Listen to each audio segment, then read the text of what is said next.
we're moving on to the public comments section of our agenda. We have 3 public comments. I just wanted to point out we have a public video and photography section over in the corner. You can video from your seat, but just don't come up and block our view because we want to make sure the speaker, we can hear them. Just a reminder of our norms. We're going to use respectful language. We're going to be respectful of all speakers. We're not going to cause disruptions, and we're going to adhere to the time limit that is up there. I just wanted to point out, if you have questions, we're not going to answer your questions, but when public comment wraps up, if the board feels like asking those questions to staff, we may ask for clarification of staff. So I don't want you to spend your 3 minutes waiting for a response to a question. So I'm going to go ahead and call up M. Callie for our first speaker tonight. Happy New Year. Yeah, and I have you speaking on items J, K, N, and O, and they're all related to Pablo Talk. Does that sound right? Okay, super. I just want to start with that there is an active Williams complaint and appeals with CDE regarding Pablo Talk. This is the second time we've had a Williams complaint reach the appeals process with the CDE. A school where classrooms serve as the only shelter for students, as there's currently no NPR. And this is an experience we're now also getting to expect for next year, as my child is off to Jefferson. The website, though, is not updated, so please, if you could get on that. You have the signs outside of Jefferson, nice, beautiful new signs. You know, speaking of signs, the janky sign outside of Pablo Talk, and then you go to the district office and you see the new buildings being built. And you see those beautiful bright signs at the district office where there's no kids, and there's an abundance of signs. And I've been here talking about signs since the beginning. And Pablo Talk has one sign, and that janky sign has an emergency contact number that is not in service. Why is any number there to contact an emergency other than 911? It's very clear where your priorities are lying between your different construction projects, and I hope that y'all take that into consideration. That's it. Thank you. Thank you for sharing your concerns. Our next speaker is Emily Witchman. Happy New Year. Emily, I have you speaking on item E and M. Does that sound right? Okay, I just want to make sure. Yes, thank you.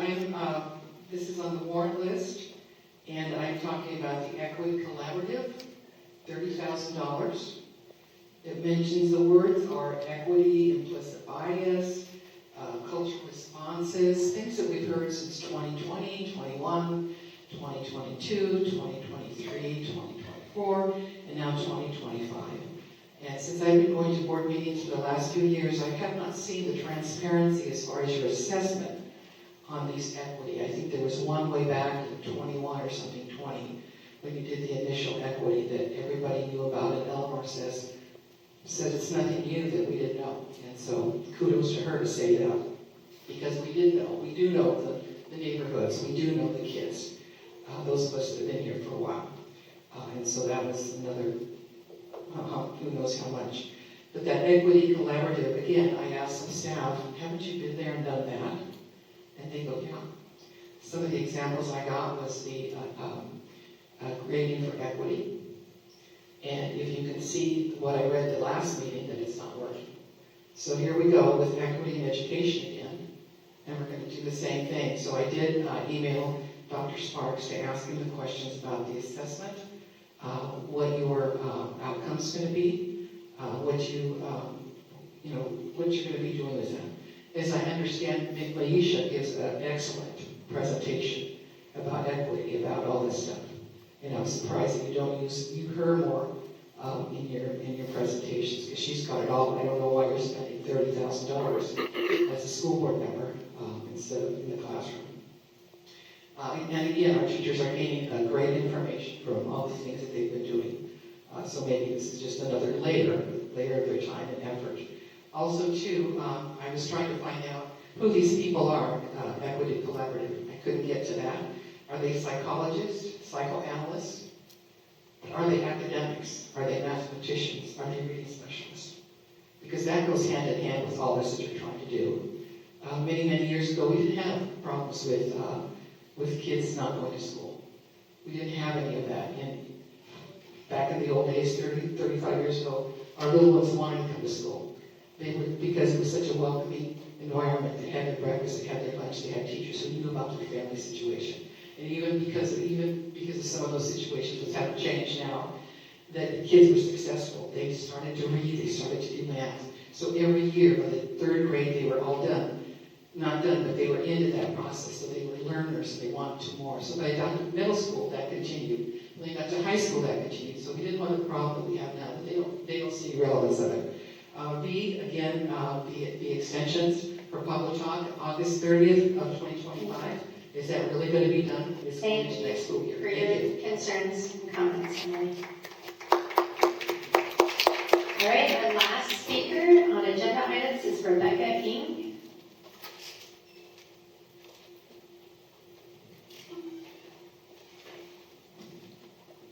Rebecca, I have you speaking on item B. Is that correct? Perfect. Happy New Year. Yes. The Williams complaints, the information that has been sent out by the board is that you've had so many, and that 14 I think, and that they've been completed. That is incorrect. I have to start reading them off. Didn't feel that that would be useful because I don't feel like the words are going anywhere. But the board of the California Department of Education had recommendations about meetings and communications with different people that have concerns, and that wasn't done. And their results are saying what parts weren't complete and what parts were complete. I also have a Williams complaint from September of 24. Just spoke to Mark about it again because I handed it to many of you. And he remembers bringing that to a higher person and thought it was. The Department of Education has not heard from you on it. I will ask again, who was responsible for putting 400 plus children, staff, and families in a multi-purpose room that was structurally unsound? Someone knew this between the board, construction, and allowed that building to be occupied while completely unsafe, later to be shut down. And I don't know how you sleep at night knowing that's been done. It wasn't done by yourself. Someone sitting next to you knew about it and allowed it. And there's still not a response. So I would greatly appreciate if that September of 24 complaint would get answered. I also saw the difference of the signage, and there's nothing equal about what the district is doing for themselves. I know that you won't have an earth mover go in front of a 4-year-old child like you did at Pablo Talk because you've got proper signs, you've got all the fencing up, so I'm so glad you're protecting yourself. I just wish you would give the children as much as you give yourself. And as the dates change, so now the beginning of next school year, children at Pablo Talk are going to go with it incomplete. Then Jefferson, here we go. I would like to be a part of and have those communications that the Department of Education has recommended as we step into Jefferson as well. I'd like to be part of that. Thank you. Thank you for your comments. I'm looking at one. Thank you, Dr. McAteer. Moving on to item 8, public comments on non-agenda items. We have a total of 3, and they will be in this order. M. Callie, Rebecca Ing, and Janice Holoka. All right, it looks like some of the same people, so I'm not going to belabor. You guys know the rules, so. Speaking of the rules, I hesitate to stand here and speak. The last time I did, which was 2 meetings ago, my message was not received accurately based on the letter that I received signed from the board.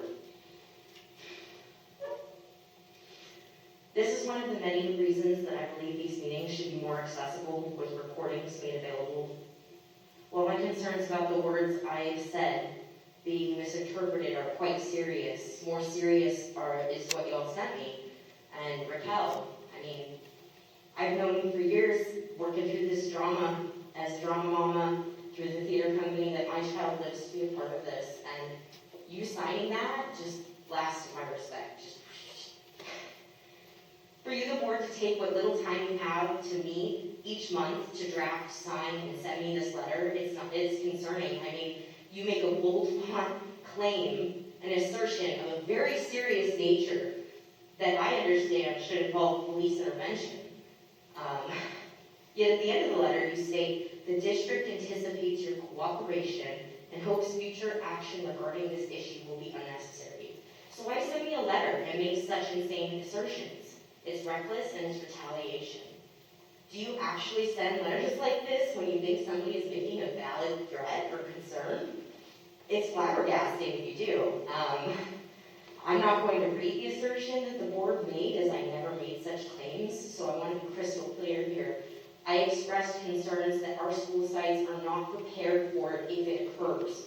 Since we've had other horrible results of bullying already occur in the past year with such a young child. Some of the work that I do at Maricosta College as a student leader involves meeting with local police departments and running drills so that they can see the gaps in their preparedness. Something I'm well aware from those experiences is not actively occurring at OUSD, and I was bringing it to your attention.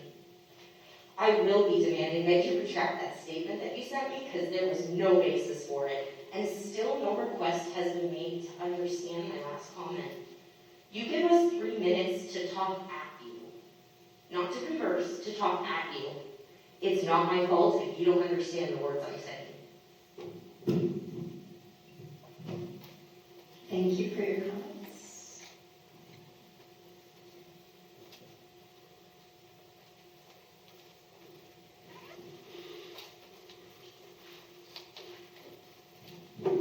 A non-agenda item in Southern California is a huge word, evacuation.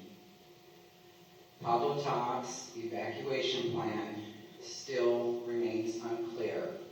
We've met with DSA, and inspection, and with Moss, with the people that are in charge of that. There's a back area that is supposed to be the evacuation area, but instead it's being used for construction staging. What we were told, and this was months ago, that would be ready for students, and that the other path, all of these plans, nothing is clear what is going to happen at Pablo Talk. And now, on top of us, there's a lot of evacuations happening. And I would hope in the next 24, 48 hours that the board would make it clear where students, faculty are to go in an emergency at that school. And there needs to be more than one possibility. Because of the fire the fourth day, we already experienced that the primary source can be unavailable, and that is why there's alternatives. And if the alternative is full of construction, equipment, staging, then what is the point of having it?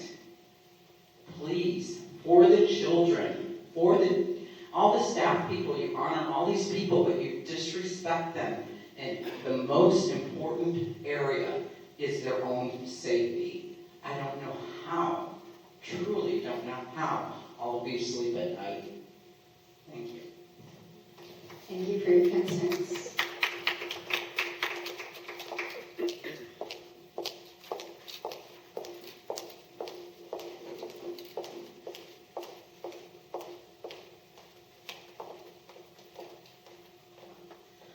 First, I would like to congratulate Naisha Witham on being recognized as the Outstanding African American Educator, as mentioned at the December board meeting. I attended a conference workshop she presented at, and I was very impressed with her knowledge and passion.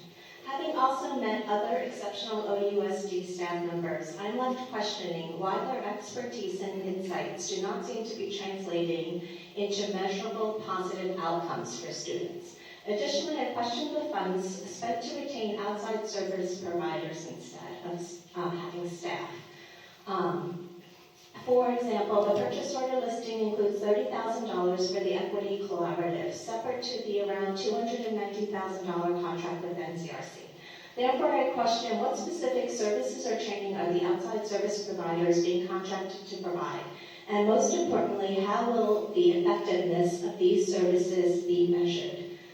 Particularly as the district does not seem to be providing equitable access to education and equitable support for every child. Because when considering CAS testing results, multiple reports of bullying across various school sites, including bullying that resulted in a death by suicide, a failure to properly address an elementary school student threatening to shoot another student, persistent issues in special education, and the district's failure to engage meaningfully with parents and community members, including but not limited to Pablo Talk families. It seems evident that the district is failing short in its obligation to provide equitable access to education for every child. And also the district's inability to ensure a safe physical school environment at Pablo Talk is unacceptable. Students cannot learn effectively if they do not feel safe. The board's most fundamental obligation and fiduciary duty is to protect the children under its care. This responsibility includes investigating and addressing incidences of bullying and harassment, as well as mitigating foreseeable dangers related to the construction and operation of school premises. Furthermore, each board member should recognize that a lack of action, inaction, is in itself a form of action. This extends to addressing claims made against individual board members. And pursuant to Education Code 35161, the board is ultimately accountable for the performance of all delegated duties, including those assigned to the superintendent. Thank you. Thank you for your comments. Is that our last speaker? All right, so public comment is done. We're moving on to item 9, adjournment. I'm going to adjourn this meeting at 5:49 p.m. Question, just wanted to, Oh, sure. if we could follow up on the evacuation routes for Pablo Talk, just with fires and all of that. And made a list that I'm giving to Todd. Okay, we're on the same page. Excellent. So I'm going to adjourn the meeting at 5:49 p.m. Thank you for joining us tonight, and we'll see you next month. Take care.